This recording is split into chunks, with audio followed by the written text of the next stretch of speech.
হাওয়া বার্তা চ্যানেলে আপনাদের প্রত্যেককে স্বাগত জানাচ্ছি। এই মুহূর্তে পশ্চিমবঙ্গে, দক্ষিণবঙ্গে, উত্তরবঙ্গে বৃষ্টির সম্ভাবনা কতটা সেটা আপনাদের জানিয়ে দেব।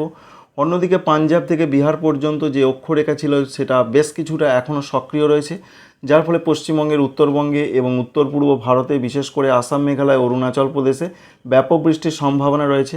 লাল সতর্কবার্তা জারি রয়েছে পশ্চিমবঙ্গের উত্তরবঙ্গে। তবে বিশেষ করে বলা হয়েছে যে বিহার থেকে গাঙ্গেয় পশ্চিমবঙ্গ পর্যন্ত যে অক্ষরেখা বিস্তৃত ছিল সেটা আস্তে আস্তে দুর্বল হওয়ার জন্য পশ্চিমবঙ্গে, দক্ষিণবঙ্গে যেভাবে বৃষ্টি হয়েছিল সেই সম্ভাবনা অনেকটা কমতে চলেছে। তবুও বিক্ষিপ্ত বৃষ্টি 25 তারিখ পর্যন্ত চলতে পারে। এছাড়া কি আপডেট রয়েছে, নিম্নচাপে নতুন করে নিম্নচাপ আসছে, এই সমস্ত বিষয় আপনাদের সঙ্গে শেয়ার করব। তো শেষ পর্যন্ত সঙ্গে থাকবেন, দেখতে থাকবেন। অবশ্যই আপনাদের বেশ কিছুটা ভালো লাগবে, কাজে লাগবে, লাইক করবেন, আমাদের চ্যানেলকে সাবস্ক্রাইব করে রাখবেন। প্রথমে পশ্চিমবঙ্গের উত্তরবঙ্গে আজকে রাতের দিকের কি পূর্বাভাস রয়েছে জানানোর চেষ্টা করব। উত্তরবঙ্গের জেলাগুলোতে তো লাল সতর্কবার্তা জারি রয়েছে। বিশেষ করে কোচবিহার, আলিপুরদুয়ার এখানে প্রবল বৃষ্টি হয়েছে এবং আজকে রাতের দিকে আবার নতুন করে বৃষ্টির পূর্বাভাস পাওয়া যাচ্ছে। দেখতে পাচ্ছেন কুচবিহার, আলিপুরদুয়ার সঙ্গে জলপাইগুড়ি এখানে ভারী অতি ভারী বৃষ্টি হবে। দার্জিলিং, কালিম্পংয়ে ভারী বৃষ্টির পূর্বাভাস। উত্তর দিনাজপুরে মাঝারি থেকে ভারী বৃষ্টি। বাংলাদেশের রংপুরেও ভারী বৃষ্টির সম্ভাবনা। এছাড়া রয়েছে আসাম, মেঘালয়, অরুণাচল প্রদেশ, এদিকে লাল সতর্কবার্তা জারি রয়েছে। এখানেও প্রবল বৃষ্টির সঙ্গে বজ্রপাত সহ বৃষ্টি হবে। এই রয়েছে আজকে রাতের দিকের পূর্বাভাস। রাতের দিকে পশ্চিমবঙ্গের, দক্ষিণবঙ্গের জেলাগুলো অর্থাৎ কলকাতা, হাওড়া, হুগলি, 24 পরগনা, মেদিনীপুর, ঝাড়গ্রাম, বাঁকুড়া, পুরুলিয়া, বর্ধমান, নদিয়া, বীরভূম, মুর্শিদাবাদ সেরকম কোনো রকম বৃষ্টিপাতের সম্ভাবনা দেখতে পাওয়া যাচ্ছে না। ঝাড়খণ্ডের দিকেও সেরকম কোনো বৃষ্টিপাতের সম্ভাবনা আপাতত নেই। ত্রিপুরা, মণিপুর, মিজোরাম, নাগাল্যান্ড এদিকে বিরাট ধরনের কিছু নেই। কোথাও কোথাও বিক্ষিপ্ত হালকা বৃষ্টি হতে পারে, সেই সম্ভাবনা অনেকটা কম রয়েছে আজকে রাতের দিকে। আগামীকালের কি পূর্বাভাস রয়েছে? আগামীকাল যেটা জানানো হয়েছে যে পশ্চিমবঙ্গের, দক্ষিণবঙ্গের জেলাগুলোতে বিশেষ করে 24 পরগনা সঙ্গে রয়েছে বর্ধমান, নদিয়া, বীরভূম, মুর্শিদাবাদ, মেদিনীপুর, ঝাড়গ্রাম, বাঁকুড়া, পুরুলিয়া অর্থাৎ দক্ষিণবঙ্গে বিক্ষিপ্ত হালকা মাঝারি বৃষ্টি হতে পারে। যে আগে যেভাবে বৃষ্টি হয়েছিল সেরকম সম্ভাবনা কম, কারণ অক্ষরেখা বেশ কিছুটা দুর্বল হওয়ার পথে, যার ফলে বজ্রগর্ভ মেঘ থেকে মূলত বজ্রপাত সহ বৃষ্টি এবং ঝোড়ো হাওয়া কোনো কোনো এলাকার ওপর দিয়ে থাকতে পারে। বিরাট ধরনের বৃষ্টির সম্ভাবনা দক্ষিণবঙ্গের কোনো জেলাতে থাকছে না। আগামীকাল সোমবার এমনটাই তথ্য, তবে বৃষ্টির সম্ভাবনা অবশ্যই রয়েছে।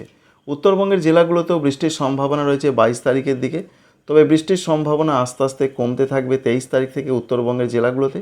যেখানে ভারী অতি ভারী বৃষ্টি হচ্ছিল সেখানে মাঝারি থেকে দু এক জায়গায় ভারী বৃষ্টি হতে পারে।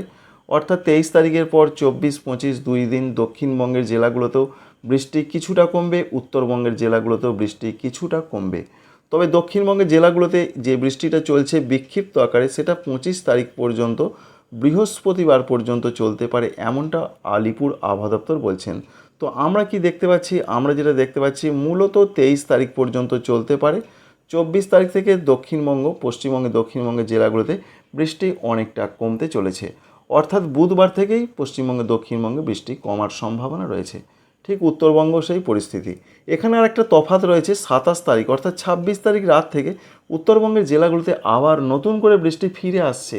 কিন্তু দক্ষিণবঙ্গে নতুন করে বৃষ্টি ফিরে আসার, বিরাটভাবে বৃষ্টি ফিরে আসার কোনো সম্ভাবনা নেই। ঝাড়খণ্ডের দিকের যে তথ্য রয়েছে সেখানে বর্ষা সব জায়গায় প্রবেশ করেনি, সেখানে হালকা বৃষ্টিপাতের কথাই বলা হয়েছে। ঝোড়ো হাওয়া, বজ্রবিদ্যুৎ সব বৃষ্টি হতে পারে। 27 তারিখ অর্থাৎ 26 তারিখ রাত থেকে দেখুন উত্তরবঙ্গের জেলাগুলোতে আবার নতুন করে বৃষ্টি বাড়তে চলেছে। জলপাইগুড়ি, আলিপুরদুয়ার, কুচবিহার এই তিনটি জেলাতে মাঝারি থেকে ভারী দু এক জায়গায় অতি ভারী বৃষ্টির সম্ভাবনা থাকছে। সঙ্গে বজ্রপাত সহ বৃষ্টি। উত্তর দিনাজপুরে মাঝারি থেকে ভারী, দক্ষিণ দিনাজপুর, মালদহের অনেক জায়গাতেই হালকা থেকে মাঝারি বৃষ্টিপাত আবার শুরু হচ্ছে 26 তারিখ রাত থেকে। সঙ্গে আসাম, মেঘালয় ঠিক বৃষ্টিপাত শুরু হচ্ছে 26 তারিখ রাত থেকে। এছাড়া বাংলাদেশে রংপুর, সিলেটের দিকে বৃষ্টি শুরু হচ্ছে। 27 তারিখের দিকের যা খবর রয়েছে, 27 তারিখে উত্তরবঙ্গের জেলাগুলোতে লাল সতর্কবার্তা নতুন করে জারি হবার সম্ভাবনা রয়েছে। যদিও আবহাওয়া দপ্তর এখনও পর্যন্ত দেননি, তবে যেভাবে বৃষ্টিটা আবার নতুন করে ফিরে আসছে, একদিকে দার্জিলিং, কালিম্পং ভারী বৃষ্টি দু এক জায়গায় অতি ভারী, জলপাইগুড়ি, কুচবিহার, আলিপুরদুয়ার ভারী বৃষ্টি দু এক জায়গায় অতি ভারী বৃষ্টির নতুন করে সম্ভাবনা রয়েছে। ঠিক তেমনই গোয়ালপাড়া, গুয়াহাটি, বরপেটায় প্রবল বৃষ্টির সম্ভাবনা রয়েছে। সঙ্গে উত্তর দিনাজপুর, দক্ষিণ দিনাজপুর, মালদহ এই জেলাগুলোতে অধিকাংশ জায়গাতেই মাঝারি দু এক জায়গায় একটু ভারী বৃষ্টিপাত হতে পারে। অর্থাৎ 27 তারিখ থেকে আরও বৃষ্টি বাড়ছে। ঠিক তেমনই বাংলাদেশে রংপুর, সিলেটের দিকেও বৃষ্টি বাড়ছে। ভারতবর্ষের আসাম, মেঘালয়, অরুণাচল প্রদেশের দিকেও বৃষ্টি বাড়ছে। তবে ত্রিপুরা, মণিপুর, মিজোরাম, নাগাল্যান্ড এই সমস্ত রাজ্যগুলোর দিকে বিরাট ধরনের বৃষ্টি বাড়ার বা বেড়ে যাওয়ার সম্ভাবনা নেই, হালকা মাঝারি বৃষ্টি হবে। কিন্তু দেখুন পশ্চিমবঙ্গে, দক্ষিণবঙ্গে সেরকম কিছুই দেখতে পাওয়া যাচ্ছে না। অর্থাৎ জুন মাসের যা খবর রয়েছে পশ্চিমবঙ্গে, দক্ষিণবঙ্গে সেই বিক্ষিপ্ত বৃষ্টি বিরাট ধরনের কোনো কিছুই নেই।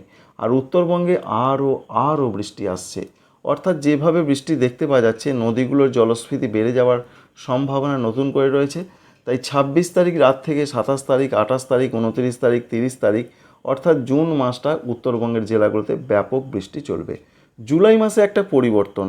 কি পরিবর্তন? প্রথমেই আমরা বায়ু মোডে যাব, সেখান থেকেই দেখার চেষ্টা করব যে জুলাই মাসে বঙ্গোপসাগর অর্থাৎ উত্তর পশ্চিম বঙ্গোপসাগর সংলগ্ন উড়িষ্যা এবং গাঙ্গেয় পশ্চিমবঙ্গ উপকূল সংলগ্ন জায়গায় একটি নিম্নচাপ তৈরির সম্ভাবনা রয়েছে। তবে এই নিম্নচাপ যে কতটা শক্তিশালী হবে তার আপডেট এখনও পর্যন্ত নেই। তবে যেটা আমরা লক্ষ্য করতে পারছি, দেখুন এই যে নিম্নচাপটা আপনাদের দেখাচ্ছি, এই নিম্নচাপ কিন্তু উড়িষ্যার দিকে বেশি বৃষ্টিপাত দেওয়ার সম্ভাবনা রয়েছে, সেটা আপনাদের দেখিয়ে দিচ্ছি। যদিও এটার পরিবর্তন হতে পারে, মূলত নিম্নচাপটা পশ্চিমবঙ্গের দিকে এইভাবে না এগোনোয় সেটা বৃষ্টিপাত সেখানে সবটা দিতে পারার সম্ভাবনা নেই, কিছুটা বা আংশিক দিতে পারে। তবে নিম্নচাপটা এইভাবে এগোনোর সম্ভাবনা রয়েছে, যার ফলে কিছুটা উড়িষ্যা এবং বেশিরভাগটাই অন্ধ্রপ্রদেশের দিকে নতুন করে বৃষ্টি বাড়তে পারে। তো নিম্নচাপটা দেখালাম এবং গাঙ্গেয় পশ্চিমবঙ্গ বাংলাদেশের উপকূলে ঝোড়ো হাওয়াটা থাকবে, আর উড়িষ্যা, অন্ধ্রপ্রদেশে ব্যাপক ঝোড়ো হাওয়া দেখতে পাচ্ছেন। নিম্নচাপ, এই নিম্নচাপ থেকে ঘূর্ণিঝড়ের কোনো রকম সম্ভাবনা এই মুহূর্তের আপডেট থেকেও লক্ষ্য করতে পারা যাচ্ছে না। যদি সেরকম কোনো পরিবর্তন আসে অবশ্যই সেটা আপনাদের জানাবো। আমরা ফিরে আসছি দেখুন 3-4 তারিখের আশেপাশে। তো নিম্নচাপ থেকে বৃষ্টিটা কোথায় যাচ্ছে সেটাই আপনাদের দেখাবো। নিম্নচাপ থেকে বৃষ্টিটা দেখুন পশ্চিমবঙ্গের দিকে সেইভাবে দেখা যাচ্ছে না, যেটা দেখা যাচ্ছে মূলত উড়িষ্যা এবং অন্ধ্রপ্রদেশ। পরবর্তী ক্ষেত্রে সেটা ছত্তিশগড়, এছাড়া রয়েছে তেলেঙ্গানা, এই সমস্ত জায়গার দিকে, বিদর্ভ এদিকে চলে যাওয়ার সম্ভাবনা বা এগিয়ে যাওয়ার সম্ভাবনা রয়েছে। তাই নিম্নচাপ তৈরি হচ্ছে, কিন্তু গাঙ্গেয় পশ্চিমবঙ্গের দিকে সেইভাবে বৃষ্টি দেখতে পাচ্ছি না আমরা।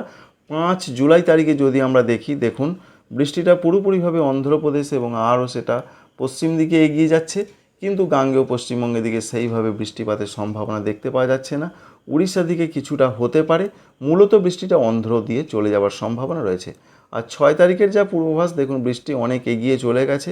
দেখতেই পাচ্ছেন অন্ধ্রপ্রদেশ, তেলেঙ্গানা এই দিকে বৃষ্টিটা সরে চলে যাচ্ছে। অর্থাৎ পশ্চিমবঙ্গে, দক্ষিণবঙ্গে আবারও কি নিম্নচাপ থাকলেও বৃষ্টির খরা আসবে সেই রকমই দেখা যাচ্ছে। যদিও এটা আপনাদের দেখাচ্ছি, এর পরিবর্তন হতে পারে, হয়তো দেখা গেল বৃষ্টিটা পশ্চিমবঙ্গের দিকেই এলো। যাই হোক, এই মুহূর্তে পশ্চিমবঙ্গের, দক্ষিণবঙ্গের জন্য বিরাট কিছু বৃষ্টি হবার বা কৃষির উপযুক্ত বৃষ্টি হবার আশার সংবাদ কিন্তু নেই, এটা আপনাদের জানাতে পারি। যেটা হচ্ছে সেটা বিক্ষিপ্ত, যেটা প্রচণ্ডভাবে হয়েছে, প্রচণ্ড বাজ পড়েছে, সেটা মূলত বিহার থেকে গাঙ্গেয় পশ্চিমবঙ্গ পর্যন্ত একটি অক্ষরেখা ছিল, সেই অক্ষরেখার জন্য হয়েছে। আপাতত সেরকম কিছু সম্ভাবনা নেই। আর উত্তরবঙ্গে বৃষ্টির দুর্যোগ চলবে। বৃষ্টির দুর্যোগের সঙ্গে প্রবল বৃষ্টি, নদীগুলোর জলস্ফীতি, এইভাবে যদি বৃষ্টি হয়ে যায় তাহলে জুন মাসের শেষের দিকে নিচু এলাকাগুলোতে প্লাবন এবং বেশ কিছু কিছু জায়গায় প্লাবনের আশঙ্কা তৈরি হতে পারে। Thanks for watching.